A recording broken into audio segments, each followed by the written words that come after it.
Hi guys, कैसे हो? मैं आप लोगों के लिए लेकर आ गई हूँ BTTH के एक और न्यू नॉवल एक्सप्लेनेशन वीडियो को।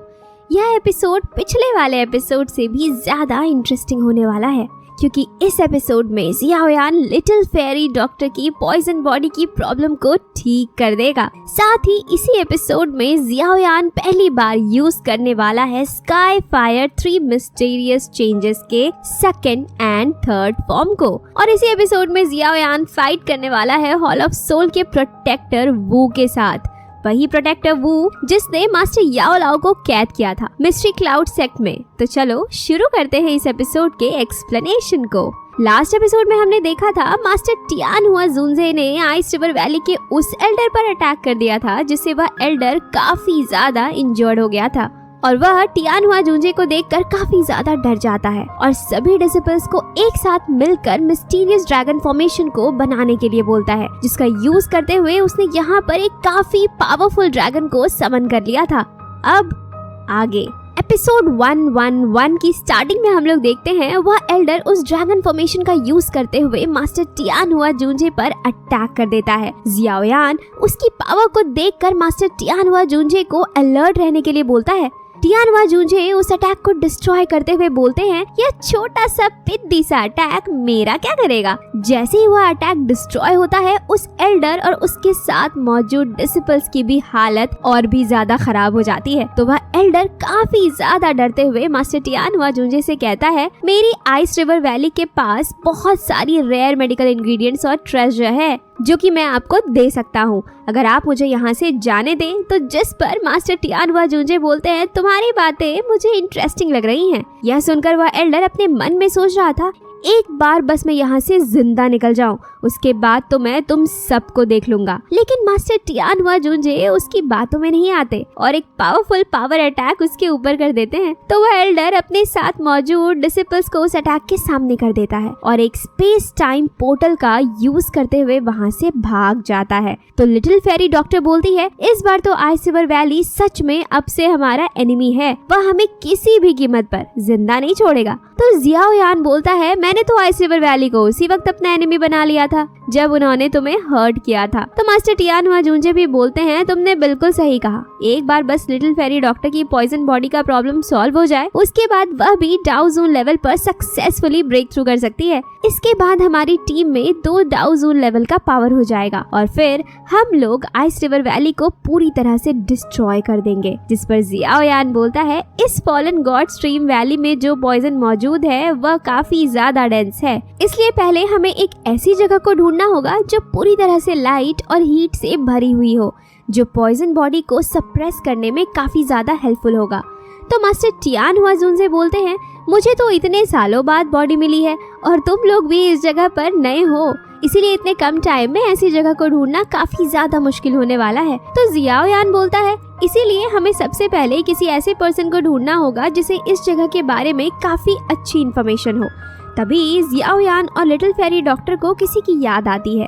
इसके बाद सीन चेंज करके हमें जिनलैन का क्लैन दिखाया जाता है, जहां ब्लैक फायर सेक्ट से 2 एल्डर आए हुए थे, जिनमें से एक का नाम झाओ हेई और दूसरे का नाम क्वीन मू था। वह दोनों एल्डर अपने साथ कॉफिन लेकर आए थे, जिसे देखकर जिनलैन के क्लैन के फर्स्ट एल्डर काफी गुस्सा हो जाते हैं और बोलते हैं, आखिर तुम्हारी इतनी हिम्मत कैसे हुई कि तुम हमारे क्लैन के खिलाफ प्रॉब्लम क्रिएट करो।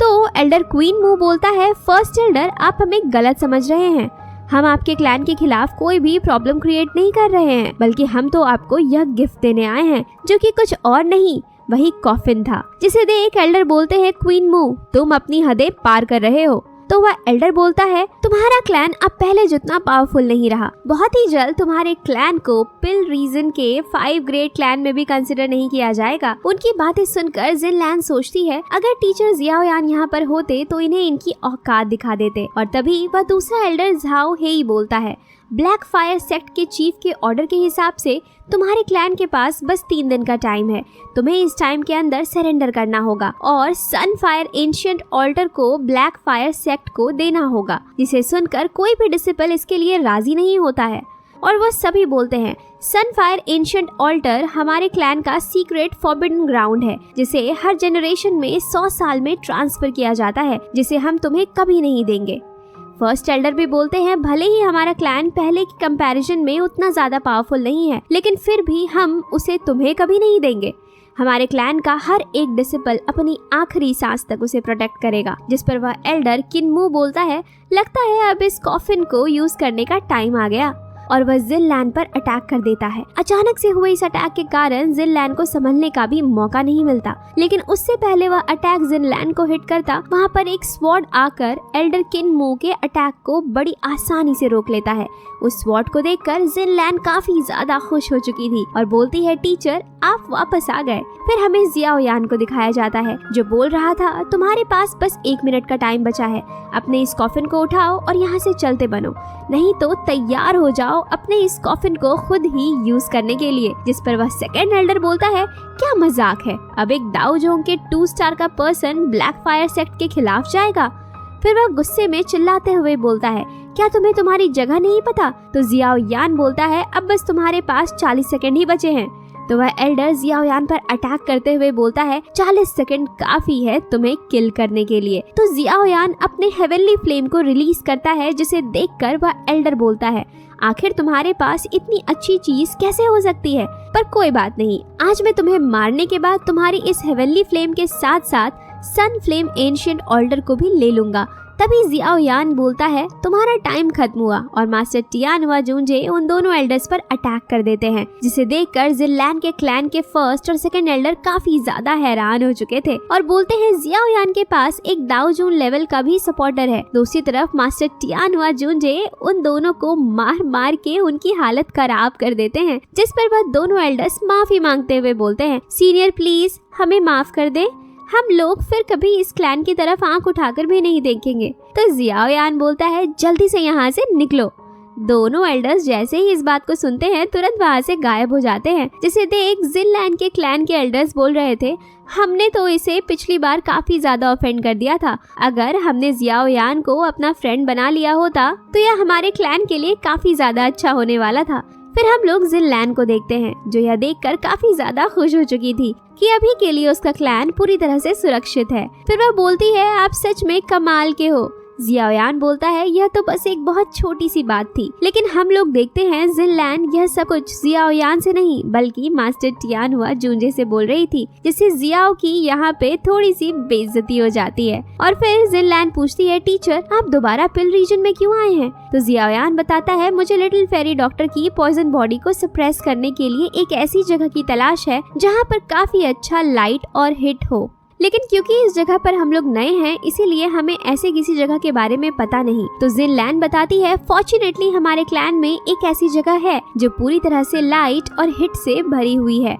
फिर वहाँ जियाओ यान और लिटिल फेरी डॉक्टर को उस जगह की ओर ले जाते हुए बताती है हालांकि हमारे क्लैन की इस जगह पर किसी भी आउटसाइडर को आने नहीं दिया जाता, लेकिन क्योंकि आपने हमारे क्लैन को बचाया है इसीलिए आप यहाँ पर बिल्कुल आ सकते हैं।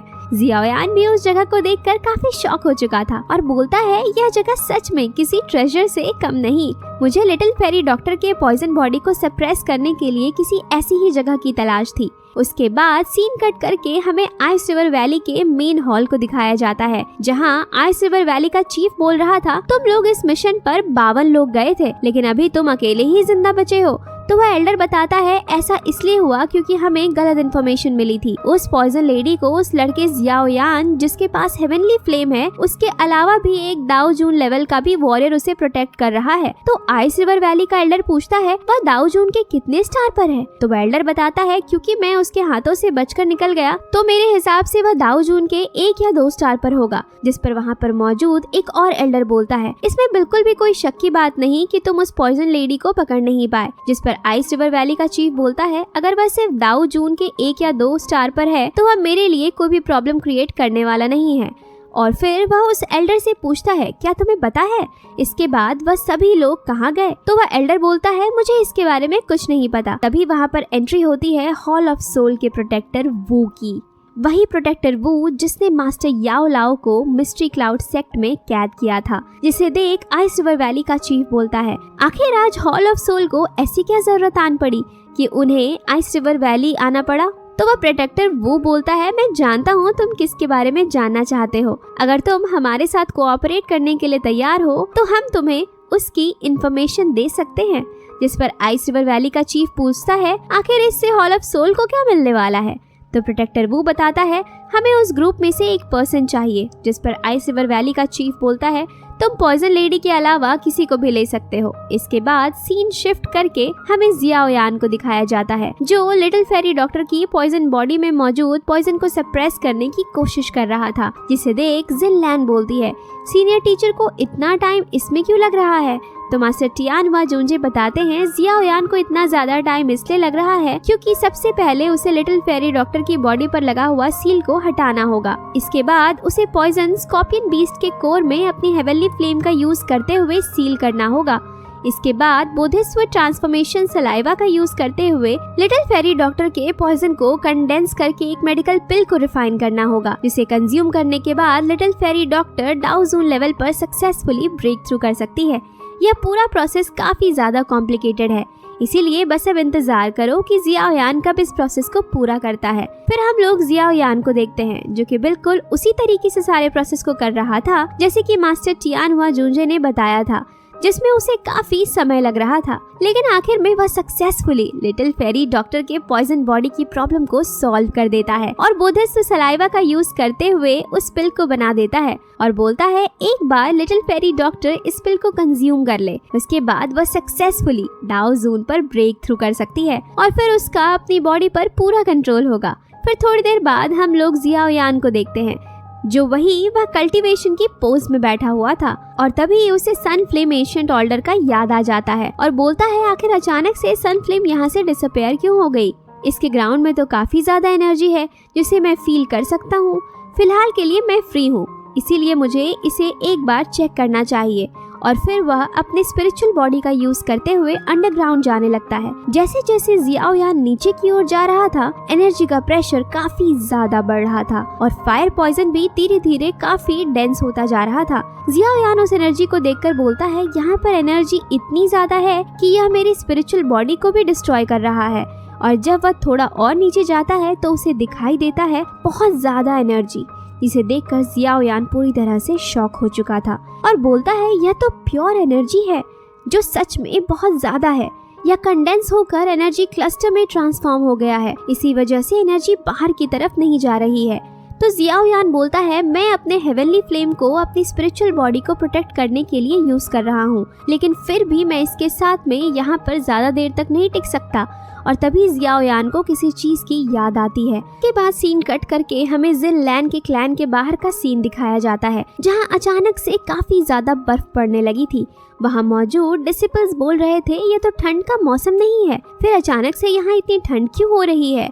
पर तभी वहाँ पर उन्हें आइस रिवर वैली के लोग दिखाई देते हैं। तो एक डिसिपल जाकर फर्स्ट एल्डर को बताता है कि आइस रिवर वैली ने चारों तरफ से हमारे क्लैन को घेर लिया है, जिस पर जिन लैन बोलती है यह लोग जरूर टीचर जियाओ यान और लिटिल फेरी डॉक्टर के लिए आए होंगे, लेकिन आखिर उन्होंने इतनी जल्दी टीचर जियाओ यान और लिटिल फेरी डॉक्टर को कैसे ढूंढ लिया। फिर हमें क्लैन के बाहर का सीन दिखाया जाता है, जहां आइस रिवर वैली एल्डर जिसका नाम टियान शुआंग जी था, जो कि अभी के लिए डाउ जोन के 1 स्टार पर था, वह बोलता है तुम्हारे क्लैन के लिए अच्छा यही होगा कि तुम जियाओ यान और पॉइजन लेडी को हमारे हवाले कर दो, नहीं तो आज तुम्हारा यह क्लैन पूरी तरह से डिस्ट्रॉय हो जाएगा। यह सुनकर वहाँ पर मौजूद डिसिपल्स भी डर जाते हैं।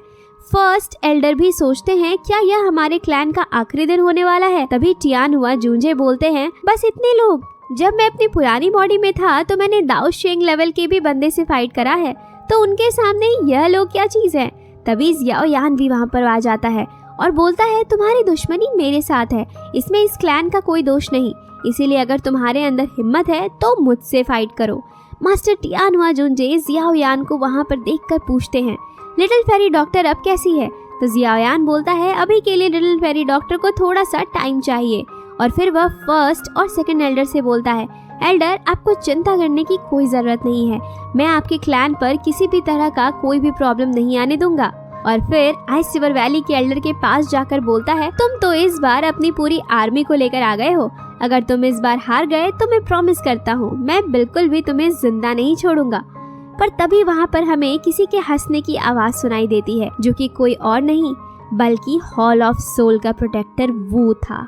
जो आइस रिवर वैली के एल्डर से बोलता है यह जियाओ यान हमारे हॉल ऑफ सोल का टारगेट है, इसीलिए मुझे इसे हैंडल करने दो। जियाओ यान भी प्रोटेक्टर वू को देखकर काफी ज्यादा गुस्सा हो चुका था और अपनी एनर्जी को रिलीज करता है, जिसे देख प्रोटेक्टर वू बोलता है बहुत बढ़िया है, तुम्हारा किलिंग इंटेंट काफी अच्छा है। और फिर जियाओ यान अपने डीमन पपेट को समन कर लेता है, जिस पर प्रोटेक्टर वू बोलता है तुम्हारा ये डीमन पपेट दाओ जोंग के 8 स्टार पर है और मैं दाओ जोंग के 7 स्टार पर, जो कि मुझसे 1 स्टार ज्यादा पावरफुल है, पर क्या तुम अभी भी दूसरों के ऊपर निर्भर करते हो? तो जियाओ यान बोलता है यह डीमन पपेट तुम्हारे लिए नहीं है, तुम्हारे लिए तो मैं अकेला ही काफी हूँ। आज मैं तुमसे इस हर एक चीज का बदला लूंगा जो तुमने मेरे टीचर याओ लाओ के साथ किया। जिस पर प्रोटेक्टर वू बोलता है तुम अभी के लिए दाओ जोंग के 2 स्टार पर हो और तुम्हारे अंदर इतनी हिम्मत कि तुम मुझसे फाइट करोगे।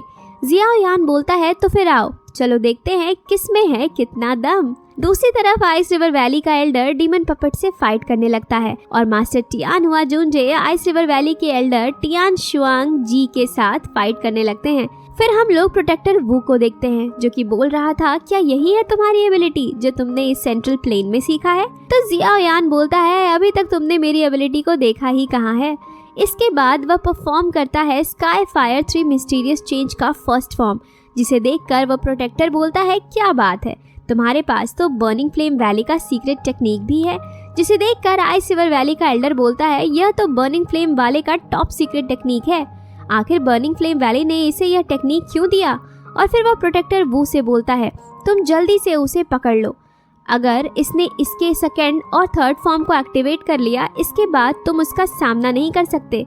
जिससे प्रोटेक्टर वो बोलता है इस टेक्निक के थर्ड फॉर्म को बर्निंग फ्लेम वैली का चीफ भी इतनी आसानी से यूज नहीं कर सकता, तो वह कैसे उसे एक्टिवेट कर सकता है? तभी जियाओ यान यूज करता है स्काई फायर 3 मिस्टीरियस चेंजेस का सेकंड फॉर्म, जिसे देखकर प्रोटेक्टर वू का एक्सप्रेशन अब बदलने लगता है। और जैसे ही जियाओ यान यूज करता है स्काई फायर 3 मिस्टीरियस चेंजेस का थर्ड फॉर्म, प्रोटेक्टर वू पूरी तरह से शॉक हो चुका था और बोलता है आज तो मेरी लगने वाली है। और इसी के साथ यह एपिसोड यहीं पर एंड हो जाता है। Like for next video, comment में बताओ गाइस आपको एपिसोड कैसा लगा। तब तक के लिए बाय बाय।